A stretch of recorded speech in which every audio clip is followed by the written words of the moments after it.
നീണ്ട 2 മാസത്തിനു മേലെയായി സെക്രട്ടേറിയറ്റിനു മുന്നിൽ തങ്ങളുടെ അവകാശങ്ങൾ സംരക്ഷിച്ചു കിട്ടണമെന്ന വാദം ഉന്നയിച്ചുകൊണ്ട് സമരം നടത്തുന്ന ആശാ തൊഴിലാളികളുടെ സമരത്തിന്റെ പല മുഖങ്ങൾ ഇതിനോടകം നഗരം കണ്ടുകഴിഞ്ഞു.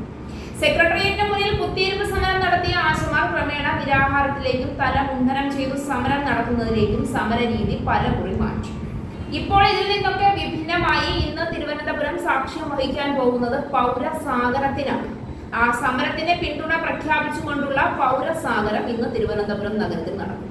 സമരത്തിന് ഐക്യദാർഢ്യം പ്രഖ്യാപിച്ചുകൊണ്ട് സാംസ്കാരിക നായകന്മാരും ചലച്ചിത്ര നടന്മാരും ഉൾപ്പെടെ സമൂഹത്തിലെ മുൻനിരയിലുള്ള പലരും അണിനിരക്കുമെന്നാണ് പ്രതീക്ഷിക്കുന്നത്. കോരിച്ചൊരിയുന്ന മഴയിലും തിരുവനന്തപുരം മഴയെ വകവയ്ക്കാതെ ആശമാർക്ക് ആനുകൂല്യങ്ങൾ അനുവദിച്ചു കൊടുക്കണമെന്ന ആവശ്യവുമായി വൻ മനുഷ്യസാഗരം ഇന്ന് രൂപപ്പെടുമെന്ന് ഉറപ്പാണ്. പക്ഷേ ഇതൊക്കെ ചെയ്യുന്നത് എന്തിനു വേണ്ടി, ആരോട് എന്ന ചോദ്യം ഇപ്പോഴും വളരെ പ്രസക്തമായി ബാക്കിയാണ്. 5 പ്രാവശ്യമാണ് ഇതിനോടകം ആശമാരുമായി സംസ്ഥാനം ചർച്ചയ്ക്ക് തയ്യാറായത്. 2 പ്രാവശ്യം ആരോഗ്യമന്ത്രി ഈ ആവശ്യങ്ങൾ ഉന്നയിച്ചുകൊണ്ട് കേന്ദ്ര സർക്കാരിനെ കാണുകയും ചെയ്തു. വീണ ജോർജ് JP നദ്ദയെ കാണുന്നത് വരെ ആനുകൂല്യങ്ങൾ അനുവദിച്ചു നൽകേണ്ടത് സംസ്ഥാന സർക്കാരാണ് എന്ന പൊളിവാക്കിൽ വിശ്വസിച്ചുകൊണ്ട് ആശമാർ സമരം ചെയ്തതിനെ പിന്നെയും ന്യായീകരിക്കാം.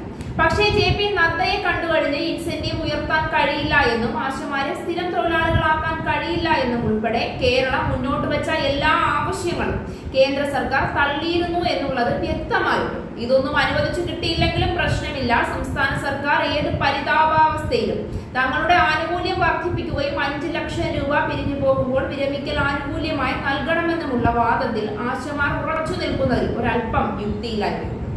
200-230 രൂപ കൊണ്ട് ഇന്നത്തെ കാലത്ത് ഉപജീവനം നയിക്കുക എന്ന് പറയുന്നത് വളരെ പ്രയാസമേറിയ കാര്യമാണെന്ന കാര്യം ഉറപ്പു തന്നെയാണ്. പക്ഷേ കാലാനുസൃതമായി 7000 രൂപ വരെ ഉയർത്തിയ ഇടതുപക്ഷ സർക്കാരിനോട് വിട്ടുവീഴ്ചയ്ക്ക് തയ്യാറാണെന്ന് സർക്കാർ അറിയിച്ചിട്ടും പിന്നെയും സമരം ചെയ്യുന്നത് അനുചിതമല്ലേ?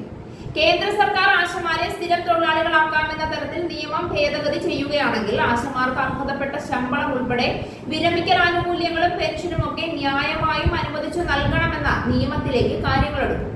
പക്ഷേ അതിന് കേന്ദ്ര സർക്കാർ തയ്യാറാകാതിരിക്കുമ്പോൾ കേന്ദ്ര സർക്കാരിനോട് അതിനുവേണ്ട സമ്മർദ്ദം ചെലുത്തേണ്ടതും ഈ ആശമാരുടെ തന്നെ ആവശ്യമല്ലേ?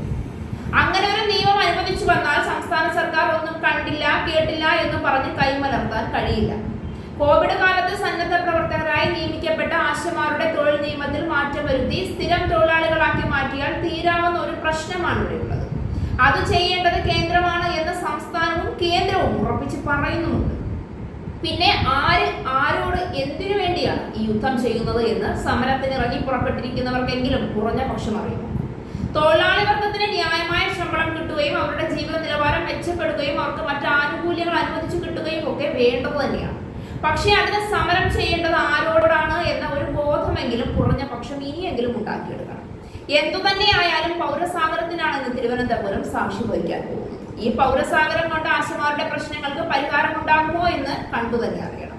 ഇനി ഇതൊന്നുമല്ല, BJP ഭരിക്കുന്ന മറ്റ് സംസ്ഥാനങ്ങളിൽ സമരം നടത്തിയ ആശമാരെ പിരിച്ചുവിട്ടതുപോലെ പിണറായി ഉചിതമായ ഒരു തീരുമാനത്തിലേക്ക് പോവുകയാണെങ്കിൽ പിന്നീട് എന്താണ് കേരളം അഭിമുഖീകരിക്കാൻ പോകുന്നത് എന്ന ആകാംക്ഷയും ഓരോ മലയാളികൾക്കും ഉണ്ട്.